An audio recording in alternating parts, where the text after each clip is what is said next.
Well, a very good afternoon, ladies and gentlemen, and welcome back to the day one of the Global Fintech Fest 2025. Well, we're extremely elated and excited that on the other side right now, we're joined by our dignitaries and speakers who are going to be sharing their knowledge for a much-awaited session, which we had rightly announced, which is on Beyond Borders, Beyond Capital, building a global fintech investment playbook. I'm sure this session coming up is going to enlighten all of us, but as many of you are still walking in this room, can we urge all of you, whilst you do so, to kindly settle down and remember to place your phones on the silent mode. On that note, allow me an opportunity to now, first of all, call upon our moderator of this session. Let's give it up for none other than Mr. Bhavani Rana, Technology Investment Advisor of Saskana Asia VC. Let's give him a warm round of applause as we welcome him on stage. And joining him are our esteemed speakers, starting with Mr. Ajay Rajan, Country Head Transaction Banking, Yes Bank. Mr. Gopal Srinivasan, Chairman and Managing Director, TVS Capital Funds. Mr. Nobutake Suzuki, President and CEO, MUFG Innovation Partners, and Mr. Vikram Vaidyanathan, Managing Director, Z47.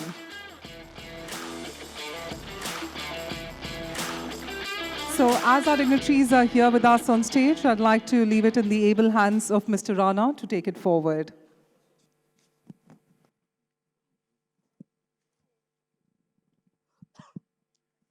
Good afternoon. Thank you very much for coming in to attend this session. We have an exciting session. It's called Beyond Borders, Beyond Capital. And in this session, we're going to talk about what does it take to build a company that has aspirations to service customers or clientele in fintech and other services out of India.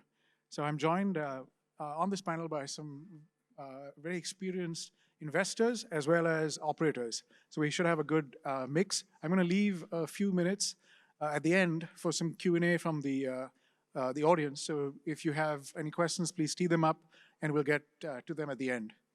So Gopal, let me start with you.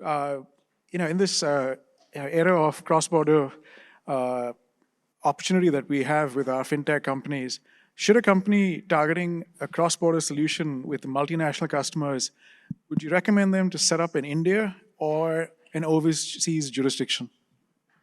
I'm not competent to answer any question about overseas jurisdiction. So I'll just say, set it up in India is the answer I would give. I think fundamentally, when you look at it, you have to look at what parameters you're trying to solve for. And I was just reading what the finance minister was speaking in the next room about the 1.5, and a headline of a speech was, there will be a $1.5 trillion fintech economy globally by 2030, and what should people do? So my logic is, finally, fintech needs markets and keep innovation and tech.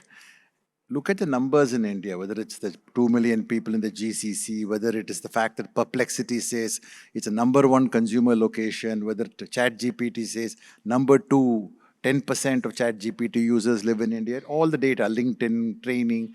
You have the talent here. So I would say, wherever you're based, it doesn't matter. That's your choice based on the regulatory environment that you wish to have. That's really a market-facing choice. But surely have your development and innovation out of India. That is the certain part. Now, you may want to be in the Chinese market, which is a great market. You may want to be in India and you want to be with RBI friendly, be domiciled in India. Or now the Ghar Vapsi, you've seen, PhonePe did Ghar Vapsi, the Razorpay, Pine Labs, because of the regulator. So I would say choose India as a technology innovation base, regardless of what you do. What about you, Nobutake? Or do you have any? Sure. So let me comment from the maybe foreign strategic investor point of view. So since we have supported various fintech companies globally and try to arrange a collaboration between such as startups and MUFG. And so I think Indian startups has I think advantage maybe in terms of the maybe capability of engineering resources. Let's say maybe of course you can take advantage of maybe gift city as for like maybe flexible regulatory and also taxation environment, but also maybe you should also have a local presence in the maybe global market. And so where maybe you need to understand about maybe customers, maybe behavior, and also maybe different regulation from India. And through such an effort, maybe you can make a good maybe local presence, And also partnership is important. You should find a good partner in maybe each local market. And let me, I think, cite about maybe a company like maybe Paytm, which is a quite famous payment development company in India. But as you might know, Paytm, has a huge success in Japan through the partnership with SoftBank. So Paytm was invested by SoftBank Vision Fund. And so SoftBank decided to partner with Paytm in Japan to launch a QR code payment, what called PayPay. Now it has the largest market share in Japan as a QR code payment. So that's a huge success through the partnership between Indian fintech company and the Japanese company. Also, MUFG has such a maybe track record of collaboration between some Indian companies and Tokyo. Yeah, thank you.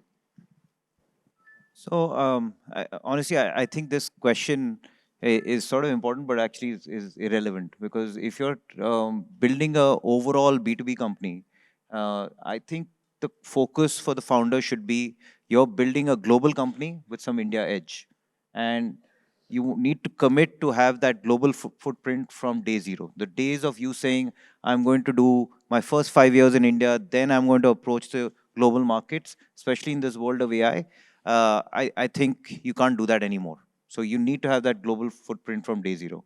Then the question is, where are you domiciled and where do you start your HQ? I think that's a very personal founder question. I think it's going to be determined by two factors. One is, as that founder, CEO team, do you want a global life and do you want a global IPO? If you do, and that's important because Fortune 500 companies will only buy from a company listed on NASDAQ, then you make that choice early. Otherwise, the advantages of domiciling in India far outweigh, at least for me, the advantage of actually being domiciled outside. The second, if you're doing fintech, and Ajay is probably the best person to answer whether you would buy from a company domiciled globally and so on. But I think if you're going to be a B2B fintech company selling to Indian BFSI customers, I would definitely recommend think carefully if you're domiciling outside. So which is why for me the advantages of domiciling in India far outweigh domiciling externally. So I think you heard the strategic, view. I'll probably, add on the practitioner view. So if you're a cross-border fintech, actually the right question is not whether, you need to have an offshore address or an onshore address. It's actually, the better place to actually be domiciled is where you can create an ecosystem where there is trust, capital, talent, all of this can actually flow seamlessly is the best place to be domiciled. But having said which, I completely agree with what Vikram is saying that, and again, it depends on which fintech model that you're choosing, right? You can, if you're moving money, then either which ways you need to be regulated in both, or at least in one domicile. You cannot run you cannot not be regulated or based in that jurisdiction and do cross-border money movement, right? If you are a B2B player, then of course regulation becomes a lesser of the play because you're dealing with a regulated entity, in which case, again, like Vikram rightly mentioned, you need to earn the trust of the entity to whom you are serving as a technology service provider. So, I think that's really where, the question of where you should get domiciled from a practitioner perspective. Of course, from an investment standpoint, wherever the money is, you follow the money. But India is really where the action is. Like Gopal sir also mentioned, this is really where the boom is going to happen. I'll just add one more dimension here, is that India today with GIFT City offers you the beauty of both. So you actually have the sovereignty with the ability to get global access. And that's really what India gets to offer when you are a fintech and want to do cross-border. And IFSCA has been a super progressive regulator. It actually has the combination of a unified regulator, something which actually I don't think exists in other countries, but here you have one regulator who's taking that call, super progressive, very business oriented, of course, with the regulatory framework in mind. And the ecosystem in GIFT is expanding, so you get to do a lot more in India, sitting in India, but accessing getting global access. Thank you. That's actually a good perspective, because it's not just the regulatory arbitrage that you're trying to manage through. It's also the aspects of being able to attract the capital, and then, as Gopal mentioned, the importance of the talent you're going to build upon. All right. So another question I had teed up for you guys was, global fintechs have a mixed record of succeeding in India. The payment landscape for consumer-facing mobile payment applications is dominated by two foreign-owned companies, but which have deeply localized themselves. But the same can't be said for other global fintechs expanding into India. Why do you think that is? Well, if you ask me, and it's interesting that you directed the question to me. We, at least on the payment space, power 1 out of 3 digital payments in India actually gets powered through Yes Bank. So we are the face of digital payments in India, at least from a banking rail perspective. UPI with 57% market share, probably partner all the players that you mentioned. But to me, the success of these companies, was not because they were foreign domiciled or had foreign capital. It was because they became Indian companies with access to foreign capital. So they actually adapted and transformed, and they played to the tune of the Indian consumer, and they built for India, and they built in India for India. I think that's really the success story of these companies and all the other companies who actually have thrived in the country. You're absolutely right, that the other multinational companies have probably struggled.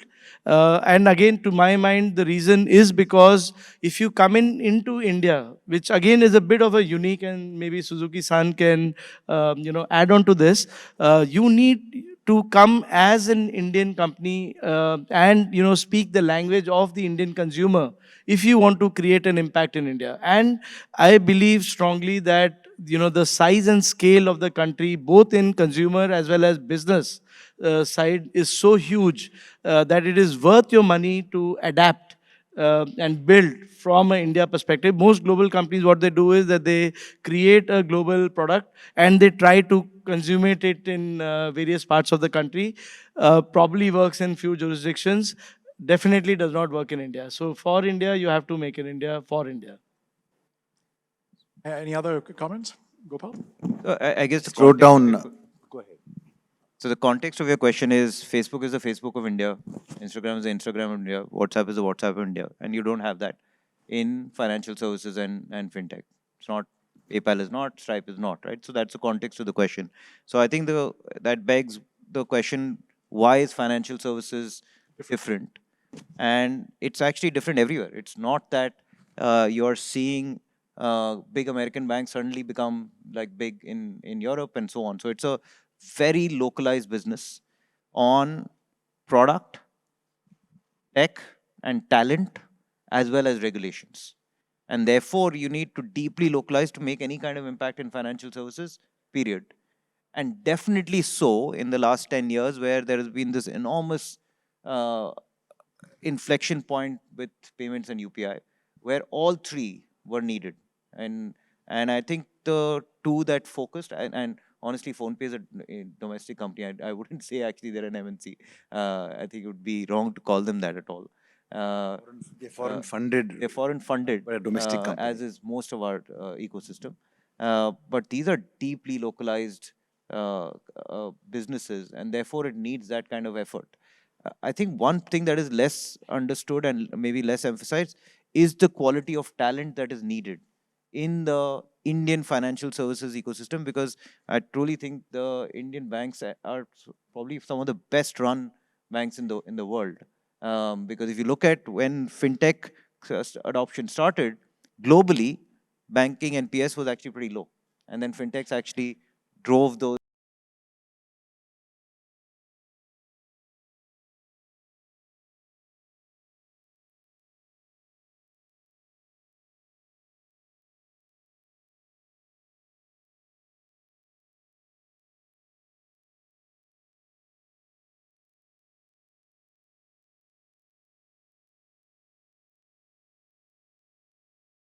bigger, but generally 10, 15, 20% of everything. So it's a large market, so you have to be in India. Whereas maybe 10, 15 years ago, it was a choice. Maybe that's the reason the foreign banks didn't do so well or in India as they've done. Three things I want to talk about again with L word in mind is the language of India is different. Now, you people in the olden days, if you remember, olden days being early 2000s, people say, I come to India because everybody speaks English, I speak English. But there's also the language of the regulator. We somehow don't read the language. We somehow don't read the language of the regulator. RBI rules look different because I'm used to Bank of Japan rules or I'm used to some other rules. But it's all only a language finally. We don't get immersed into the language of India. It's not the spoken language, but the rules are also a language of India. And that is another part of localization which some people have done very well. And I want to take the example very selfishly so, at the cost of being self-promoting. My community, which is the VCP community, has got so many successful foreign funds operating here. Vikram, you started, I think, with Matrix. There is Peak 15. There is, Norwest. There is, I'm missing a few, so Elevation. There is Axel. They've completely localized. They understand the large market, they understand the language. So I think that localization, being Indian, thinking Indian, is automatically going to come. But the last L I will say is, learn to leverage India. It's not just the talent alone. For example, I know all of you must have read the announcement that November 1st, India is starting a $12 billion investment and lending program for innovation. 20,000 crores a year, 5 years, given as a 50-year interest-free loan to the ANRF by the government of India. This is the Gati Shakti program for innovation. What Gati Shakti did for infrastructure, this is going to do for innovation. So I would say not just come to be in the market, but also see how you can work with these ecosystems. How can you work with RDI Fund? How can you work with others? And that's what I think, to go back to the point that was made, people like Google, IBM, Microsoft, Qualcomm, Intel, Meta have actually done very well. So these are the 4 L's that came to me. And I think there's one additional exception to maybe qualifying all of the foreign financial service providers struggling in India, possibly would be the insurance guys. I think the insurance companies did come in and on account of their JVs and the localization did seem to do well. Versus if you look at the other segments of the financial architecture, that may be areas where the locals have really. Having said that, now we have Yes Bank, 25% having a Japanese owner. And as Suzuki-san said, the partnership in Japan with SoftBank of Paytm. We will grow with strength, sir.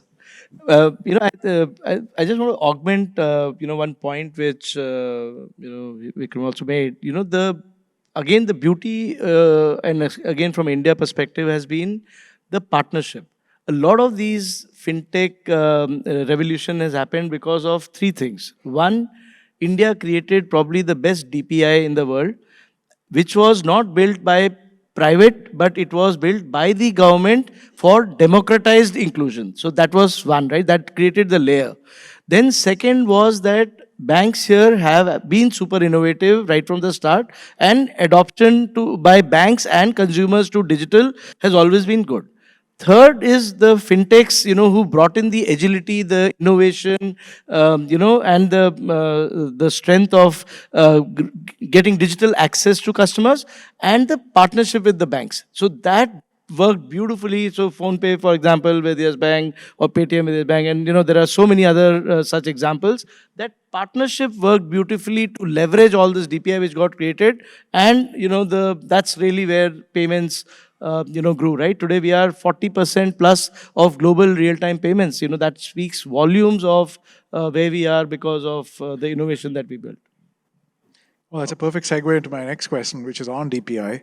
So, India's DPI, which is the public infrastructure like UPI, Aadhaar, ONDC, is now recognized globally. So for an Indian fintech built entirely on this stack, which market would you recommend expanding into first? Would you say Southeast Asia? Is it Middle East, Africa?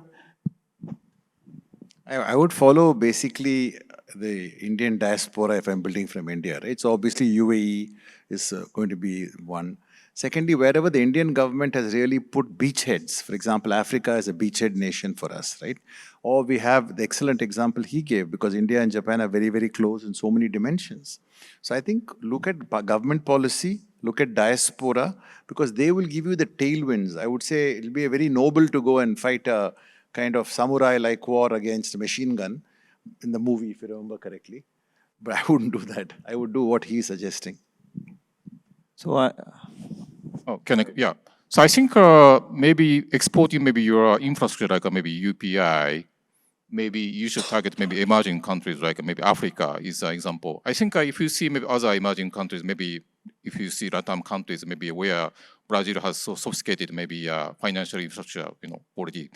But Africa maybe lacks maybe such a, I think a broad digital infrastructure. So maybe you should have a better chance to penetrate this market and yeah. So I would say I have two companies, both MSwipe and Razorpay, who actually operate in two different markets. Razorpay very, very active in Southeast Asia, and MSwipe very active in the UAE. And I would say for the DPI is actually a great calling card for Indian companies going global, because you're able to walk into conversations very, very quickly and being able to shape RFPs that you're able to then get on top of. The question then is, where can you execute and what is the right to win in execution? And that's often the scale and speed that you built in India, scale, speed, and cost that you built in India, you're able to actually deploy in some way there. I think the UAE, to Gopal's point, is a great way of following the India diaspora and that familiarity that some of our Indian brands have, and that's actually really worked well in the case of MSwipe. For Southeast Asia, which is a very different type of market when it comes to buying behavior and actually regulatory environment in which they are operating. I do think that you have to do a lot more in terms of product localization there in order to succeed in these markets. And even though we paint Southeast Asia with a very wide brush, it's actually, you do need deep localization for Thailand versus Vietnam versus Indonesia. And that's where I would be a little bit more circumspect of just saying, I'm going to just throw out this product there. With the Middle East, I think partnerships actually work quite well. Well, maybe look at it a bit more strategically. So like I said, for India, DPI had a very different, use case, right? So the government felt the need to create a digital public infra which would democratize financial inclusion, and then, of course, lay down to credit inclusion and data empowerment and so on and so forth. Which was capitalized by the financial service ecosystem, and the result is there for us to see, right? If you look at what it has achieved, it is, of course, propelled India to where it is in terms of its growth, and is a very integral part of India's journey towards Viksit Bharat 2047. Now, if you look at the demographics, India has 1.4 billion people. It was very useful for DPI to get created here. If you look at a similar geography or a demographic, Africa comes closest. It is the second most, and I'm looking at Africa as a whole and not splitting them by countries, because pretty much I think what works in one country should definitely work for the other country as well, at least from a strategic standpoint. So 1.5 billion people, overall Africa as a whole, second most populous country. Inclusion is very severe and a dire need. So if you ask me, it is best served, and that is what actually came out in the G20 as well, where India showcased DPI to the global, countries, and there was a lot of interest, for Africa to see and adopt, DPI. So again, India has been at the forefront of doing this, globally with them. So to me, the impact as a as a humanity which it can create by exporting DPI to Africa, and then swift execution, which is of course going to be very key. It has to have that government sponsorship to do that there, and impact that it can create to Africa, in my view, could be very, very strategic and significant. It will also have commercial ramifications because it will uplift, and play a role in uplifting, the continent, which of course, can lead to further investment opportunities. So I don't want to look at it purely from a commercial lens. To me, it is important for, the continent to get the DPI, monetize, use it, and then of course, monetize it for commercial use as well. Just one quick thing to add, right? I think obviously neighboring countries like Sri Lanka are already adopting DPI. In fact, there's a big delegation going again in December for widening Indian DPI-related applications. But the thing which strikes me as two other things. One is what the FM said this morning, that everybody is now afraid that countries will weaponize DPI, just like America has done with SWIFT. So I think is something we have to keep in mind. So that's why public government-to-government alliances become very, very important. The last thing is, as a dreamer, I often wonder, people are paying 6.5% on average for a cross-border transaction. Americans are paying some 2.5–3% for buying a cup of coffee. And I wonder whether these, we talk about speed, scale. I'll add the third S, which is sastaness. I couldn't find S word to go with it. But the sastaness also has to be kept in mind. India, with 1,500 crores, is subsidizing 100% of the P2M payments and UPI. And I think, sir, you brought to my favorite topic, but I think that is really where probably CBDCs, can play a role, because for cross-border, when you look at it, and you very rightly mentioned that, there is a cost and time involved for cross-border transactions. To my mind, when... I was surprised in Kautilya Economic Conference last week. FM said something I could never imagine. She used the word stable coins. Okay, I'm not commenting on that, but in my view, I think CBDC... I'm just quoting the finance minister. Yeah, I'm not making any comment. I think CBDC... So, different rule, different venue. All right, so, since we talked about expansion and following DPI, maybe I'll start with you, Vikram. If your company, since you've got two examples, is entering another market, an international market, say let's say it's the UAE, do you advise them to lead with talent deployed from India or immediately hire experienced local country heads? How has it worked for your companies? So I'd say it's a little bit always horses for courses, but I think the talent in homegrown talent in India is essential to any global expansion, because you can't actually just globally expand and not expand with the culture that made you successful. And therefore, in any shape or form, the local homegrown talent is super important to going global, and this has been proven by different case studies and so on, because otherwise the mothership sort of rejects this international expansion, and so it can never be successful. Then it is about the market. I think there are markets in which you can actually export India talent pretty reasonably, and for them to be successful.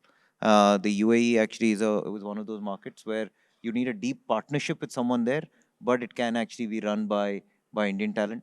I think his Gopal's framework on the L's on localization language, I forgot the third one, is actually pretty instructive. I've heard a similar version from others. If you actually see very high friction along those lines, then that deep localization of talent is pretty essential. And for example, different markets in Southeast Asia are like that. Yeah, that's sort of interesting. My firm has made two investments in fintech companies. One's a digital bank in the Philippines, and it has an Indian CEO. And the other one is in Indonesia, which is financial infrastructure. It's called IO Connect, and they have the plumbing that sort of provides rail connectivity through APIs. Again, has an Indian CEO there, or he's a second generation, I think. And I had asked him this question once, and he said, let me give, he sort of offered this as advice to the people in a room on a similar question. And he said, you have to understand that when any fintech company comes into Southeast Asia and talks to a Southeast Asian company, they always come talking about scale and the massive opportunity that India has and what the concurrent real-time settlements are.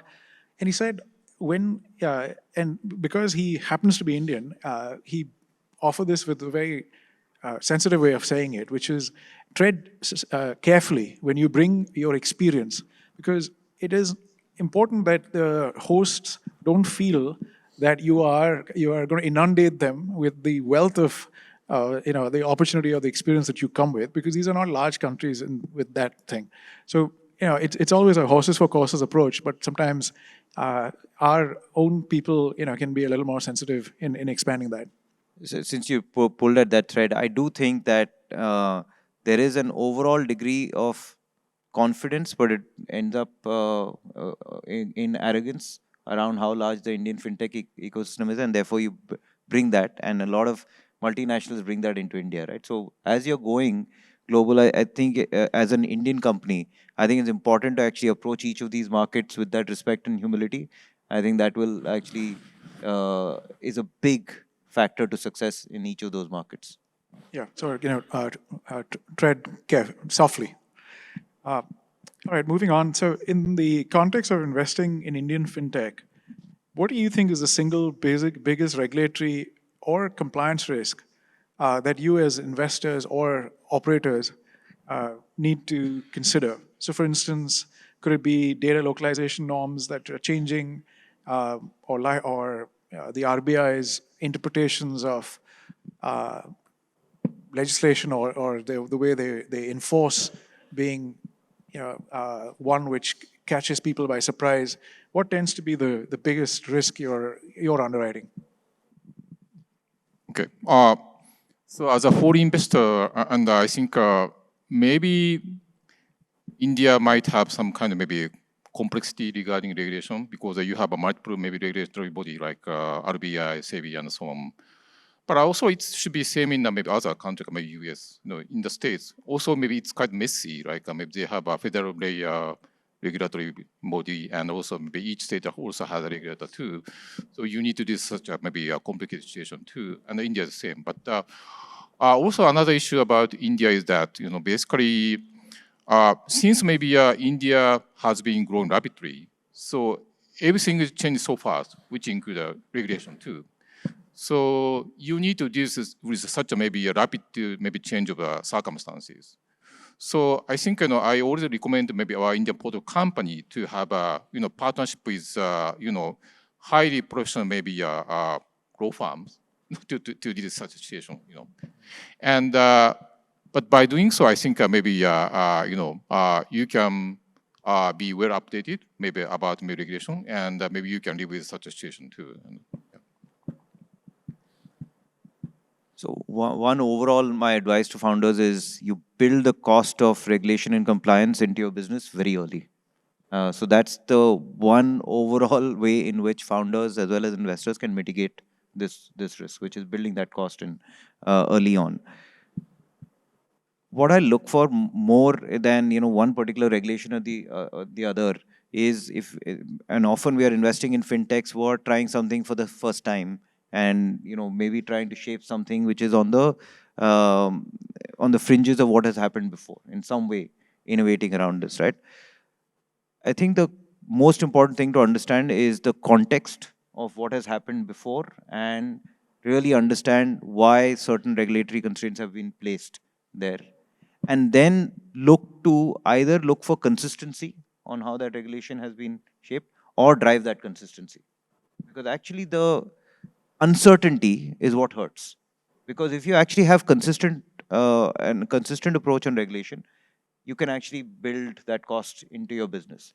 So if you don't have that context and consistency, then it's incumbent on you as the company which is going into that space to actually have a very open conversation with the regulator and say, this is what you're trying to do, and shape that context and consistency. And overall, I would say we have a very progressive regulator, because otherwise such a large conference is not possible in this last 10 years that you've been around, right? So have that open conversation, shape that consistency, and then build that into the business. I would just say three things, right? One is fundamentally people who see regulation as friction have a mindset issue.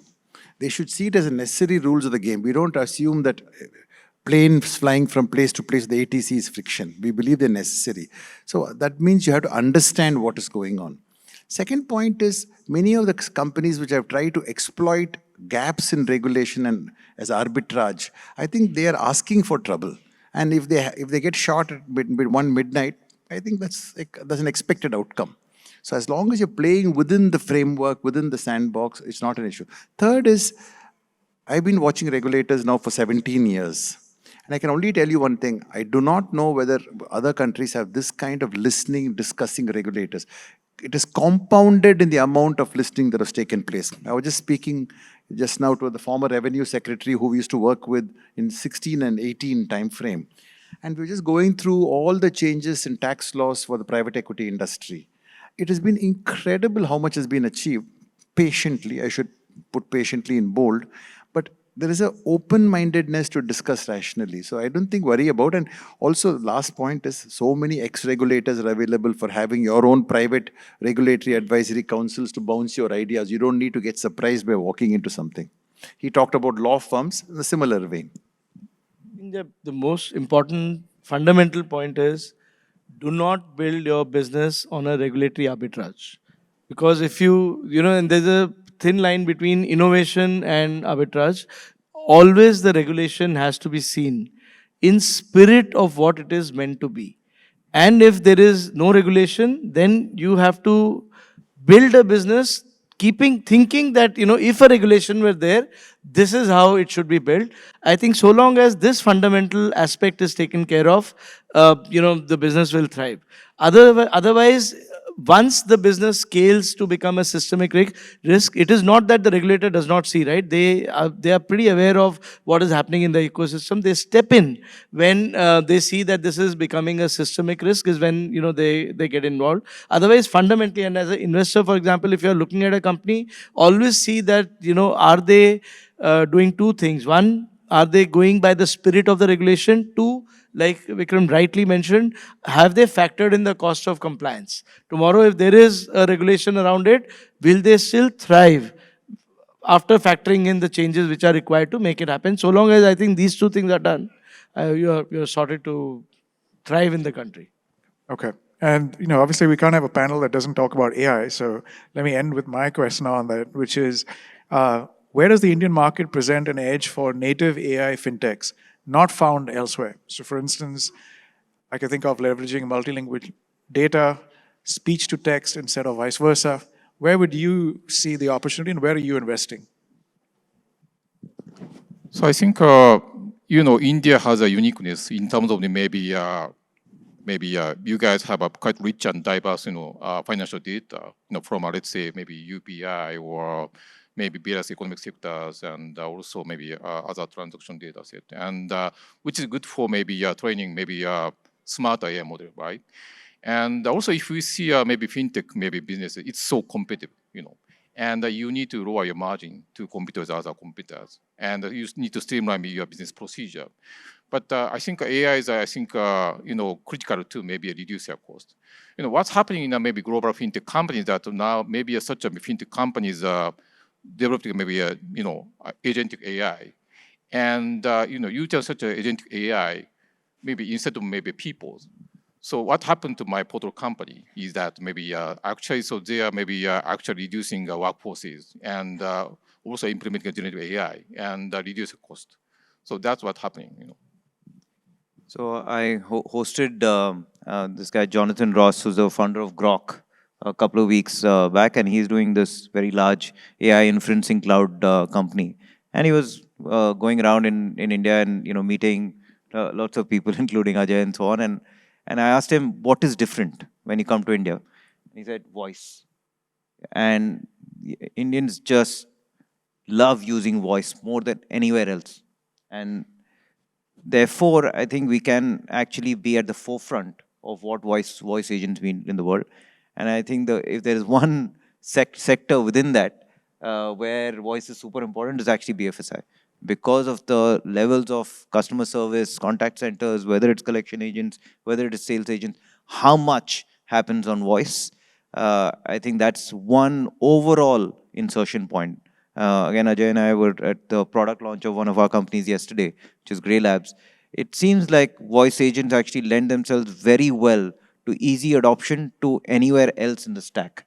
Because right now it's a very unwieldy problem on where to start as a incumbent or a startup in AI.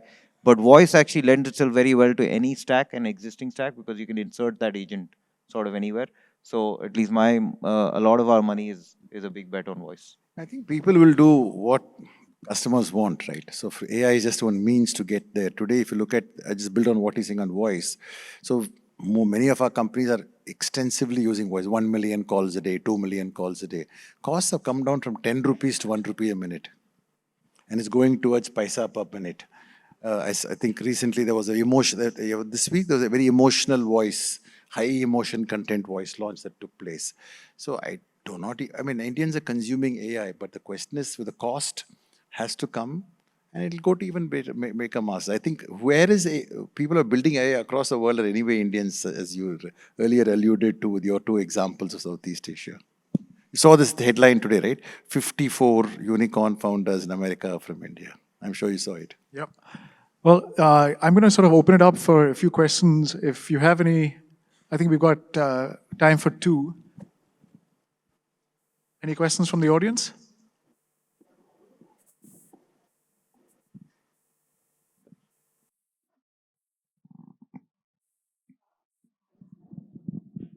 There's a question from the back.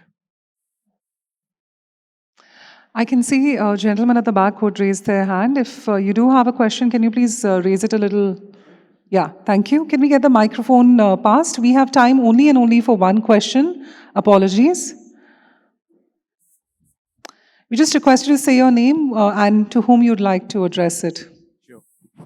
My name is Rohit from Yes Bank, and my question is to Suzuki-san. Suzuki-san? Can you please hold the microphone a little closer? Yeah, am I audible now? Yeah. So I'm Rohit from Yes Bank. My question is to Suzuki-san. Suzuki-san, when you compare our payment systems like Paytm or PhonePe with the Japanese systems like PayPay or let's say Rakuten Pay, do you feel are there any learning lessons for Indian payment system or any feature which you want if the Indian payment systems can adopt, they can further improvise? So any learnings from the Japanese payment systems for India? So I think, actually, so I'm so familiar with maybe case of Paytm, but actually, Japan actually has its unique maybe payment infrastructure. So I think even Indian companies have I think maybe better solution, but you need to maybe adapt to maybe a local market like Japan, right? So in that sense, I think maybe Paytm should have provided I think a core technology platform for Japanese payment system, but I think on top of that, maybe you should have a good maybe adapter to adapt to a Japanese financial payment infrastructure. So I think you need to differentiate maybe core layer and also maybe application layer, and yeah, I think yeah. So in that sense, I think you should have a good partner who understand both Indian and Japanese maybe financial system. Sure. Thank you. Apologies, the time's up, so we won't be able to take further questions. Ladies and gentlemen, may I request all our panelists to please step forward, allow us an opportunity to get you all in a group photograph, and may I request our eminent audience as well to please give them a big and a mighty round of applause for what a fantastic conversation this has been. May I request all our panelists to please step forward, allow us an opportunity to capture them in one frame. #GFF.